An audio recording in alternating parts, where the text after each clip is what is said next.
শরীফুল রাজের ঈদে মুক্তি পাওয়া ৩ ছবির একটি কাজল রেখা। ময়মনসিংহ গীতিকা অবলম্বনে তৈরি যেই ছবিটি দর্শক সারিতে বসে পরিচালক গিয়াসউদ্দিন সেলিম ও নায়িকা মন্দিরার সাথে উপভোগ করেছেন তিনি।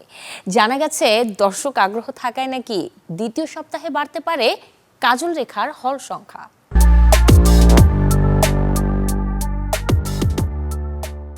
ঠাকুরের আজ্ঞা না মানলি পরে পাতকি হবি। ময়মনসিংহ গীতিকা অবলম্বনে লোকসংস্কৃতির ঐতিহ্যের ছবি কাজল রেখা।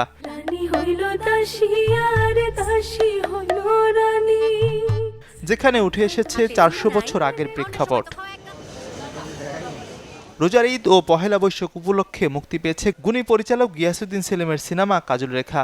ঐতিহাসিক গল্পের ছবিটি কতটা ছুঁয়েছে দর্শক মন, ছবি দেখা শেষে মিলল সে উত্তর।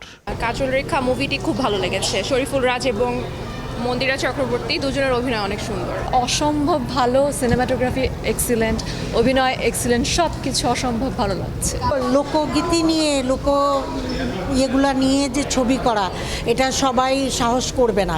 এখন যেই ধরনের ধুমধারাক্কার যুগ এবং যেই ধরনের মানে অন্যরকম ছবির যুগ, তার মাঝখান দিয়ে এটা একটা অন্যরকম স্রোতধারায় এসছে। কি বলবো, মানে আমরা ছোট থেকে কি দেখে এসেছি, যে নায়ক নায়িকা ভালোবাসা, তারপরে ভিলেন, তারপরে আবার শেষে মিল, তাই না? কিন্তু এটা একদম অন্যরকম, মানে রূপকথার সিনেমা বলতে গেলে। সেলিম ভাই এরকম একটা উদ্যোগ গ্রহণ করেছে যে আমাদের নিজেদের রুটের গল্প, আমাদের লোককাহিনী নিয়ে এরকম একটা মানে প্রয়াস, সেটাকে আমি সাধুবাদ জানাই। ছবিটির নাম ভূমিকায় কাজল রেখা চরিত্রে দেখা গেছে মন্দিরা চক্রবর্তীকে। এটি তার অভিনীত প্রথম সিনেমা। আর এই নবাগতার বিপরীতে এ ছবিতে সুজকুমার চরিত্রে অভিনয় করেছেন শরীফুল রাজ। কাজল রেখা নিয়ে দর্শকদের উচ্ছ্বাসে উচ্ছ্বসিত দুজনেই। খুবই ভালো লাগছে, সময়টা খুবই উপভোগ করছি আমি, কারণ নতুন হিসাবে মানুষ যেভাবে ভালোবাসা দিচ্ছে এবং তারা যেভাবে হলমুখী হচ্ছে কাজল রেখা দেখছে, খুব এক্সাইটেড তারা কাজল রেখা নিয়ে। কারণ অনেকেই বলছে তারা ছোটবেলায় পাঠ্যপুস্তকে পড়েছে বা মা বাবার কাছ থেকে গল্প শুনেছে, সেটি আবার এত বছর পর চলচ্চিত্র হয়ে আসলো, তাদের কাছে নতুনত্ব একদম, তারা ভীষণ পরিমাণে উপভোগ করছে। বিগত কয়েক বছর ধরে আসলে বাংলা সিনেমা দেখার জন্য যে পরিমাণে মানুষ আসছে, সিনেমা দেখছে, বিভিন্ন ধরনের কন্টেন্ট দেখছে, তো এবার ঈদে এসে মানুষগুলো আসছে, আবার এঙ্গেজ হচ্ছে। তো এটাই চাচ্ছিলাম আর কি ফাইনালি, যে সিনেমা হলে মানুষ আসুক। ধীরে ধীরে দর্শক আগ্রহ বাড়তে থাকায় সন্তুষ্ট ছবিটির নির্মাতাও।